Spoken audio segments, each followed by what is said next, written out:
Hi friends எல்லாரும் எப்படி இருக்கீங்க? ஸோ இன்றைக்கி நம்ம வீடியோவில் என்ன பார்க்க போகிறோம் அப்படின்னு பார்த்தீங்கன்னா, எமர்ஜென்சி சேவிங்ஸ் பற்றி தான் பார்க்க போகிறோம். நான் ஆல்ரெடி சொல்லியிருந்தேன் எமர்ஜென்சி சேவிங்ஸ் எப்படி பண்ணலான்னு சொல்கிறேன்னு சொல்லி. ஸோ அதுதான் இந்த வீடியோவில் சொல்லியிருக்கேன். ஸோ எமர்ஜென்சி சேவிங்ஸ்ன்னு சொன்னதும் நம்ம மைண்டில் வந்து வர ஃபஸ்ட்டு தாட் என்னென்னா, இதுக்கெல்லாம் தனியாக சேவிங்ஸ் பண்ணணுமா? தேவையில்லைன்னு தான் தோணும். ஆனால் அப்படி இல்லை. எமர்ஜென்சிங்கிறதுன்னு சொல்கிறது சடனாக வரும். ஹாஸ்பிட்டல் பில் மட்டும் எமர்ஜென்சின்னு நினைக்காதீங்க. பைக் பிரேக் டவுன் ஆகும். ஃபோன் கூட டேமேஜ் ஆகும். ஜாப்ல சேலரி டிலே. ஸோ இந்த மாதிரிலாம் வரும்போது வந்து இல்லை வீட்டில் ஏதாவது ப்ராப்ளம் இந்த மாதிரிலாம் வரதுக்கு வாய்ப்புகள் இருக்குது இல்லைங்களா? ஸோ எல்லாமே சடனாக வர ப்ராப்ளம்ஸ். ஸோ இப்போ இமேஜின் பண்ணுங்கள், இந்த மாதிரி ஒரு ப்ராப்ளம் வந்தால் எமர்ஜென்சி சேவிங்ஸ் இல்லைன்னா ஃபஸ்ட்டு நம்ம என்ன பண்ணுவோம்? ஃபஸ்ட்டு நம்ம தாட்டில் என்ன வரும்? ஃப்ரெண்ட்ஸ் கிட்ட கேட்போம். இல்லைன்னா நம்ம என்ன பண்ணுவோம்?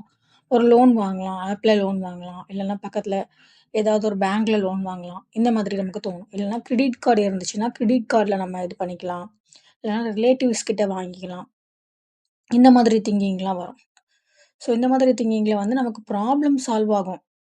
அப்போத்து இருக்கிற பிரச்சனை சால்வ் ஆகும். பட் அந்த பணத்தை ரிட்டர்ன் பண்ணும்போது ஸ்ட்ரெஸ் ஜாஸ்தி ஆகிடும். ஸோ ₹1000க்கு நம்ம எமர்ஜென்சிக்கு 15,000 20,000 ரிட்டர்ன் பண்ணுற சுச்சுவேஷன் கூட நமக்கு வந்துடும். ஸோ அப்புறம் நம்ம யோசிப்போம், இதை எப்படி க்ளோஸ் பண்ணுறது?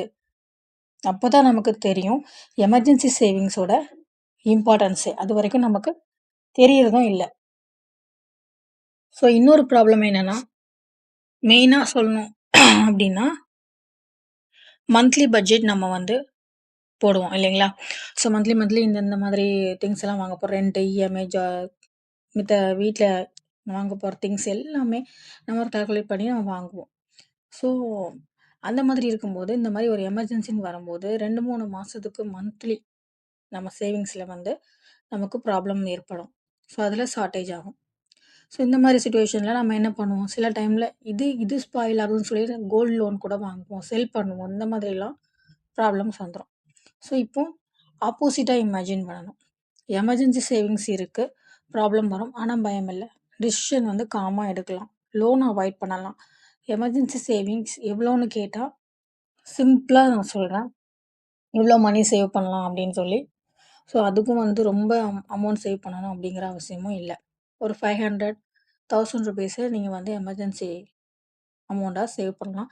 இதுக்குன்னு செப்பரேட் அக்கௌண்ட் வச்சுக்கோங்க. வச்சு தனியாக சேவ் பண்ணிங்கன்னா, எமர்ஜென்சிக்குன்னு நீங்கள் அதை எமர்ஜென்சிக்கு மட்டும் டிசைட் பண்ணிக்கோங்க. வேறு எதுக்குமே அதை வந்து எடுக்காதீங்க. சரிங்களா? ஸோ எமர்ஜென்சின்னு பார்த்தா ரிச் பீப்புள் மட்டும் தான் எமர்ஜென்சிக்கு போடுவாங்க. நம்ம மிடில் கிளாஸ் ஃபேமிலிஸ்லாம் போட மாட்டாங்க அப்படின்னு நீங்கள் நினைக்காதீங்க. ஸோ இன்றைக்கே ஸ்டார்ட் பண்ணுங்கள். நாளைக்கு லைஃப்பில் கொஞ்சம் ஈஸியாக நம்ம சர்வைவல் ஆகலாம். சரிங்களா?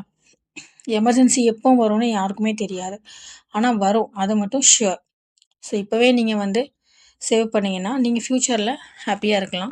இல்லை டெய்லி 10 ருபீஸ் 20 ருபீஸ் சேவ் பண்ணி வச்சு கூட மந்த் எண்டில் ஒரு அமௌண்ட் வரும்ல, அந்த அமௌண்ட்டை வந்து நீங்கள் எடுத்து அதை நீங்கள் நான் சொன்ன செப்பரேட் அக்கௌண்ட்டில் போடலாம். ஸோ இதை நீங்கள் ஃபாலோ பண்ணி பாருங்கள். கண்டிப்பாக யூஸ்ஃபுல்லாக இருக்கும். என்னோட வீடியோவை பாருங்கள், சப்போர்ட் பண்ணுங்கள். தேங்க்ஸ் ஃபார் வாட்சிங். லைக் பண்ணுங்கள், சப்ஸ்கிரைப் பண்ணுங்கள். இதை மாதிரி யூஸ்ஃபுல்லான வீடியோஸ் உங்களுக்கு பார்க்கணுன்னா என்னோட வீடியோவை நோட்டிஃபிகேஷன் ஆன் பண்ணி வச்சுக்கோங்க. எல்லோருக்கும் அட்வான்ஸ் ஹாப்பி பொங்கல்.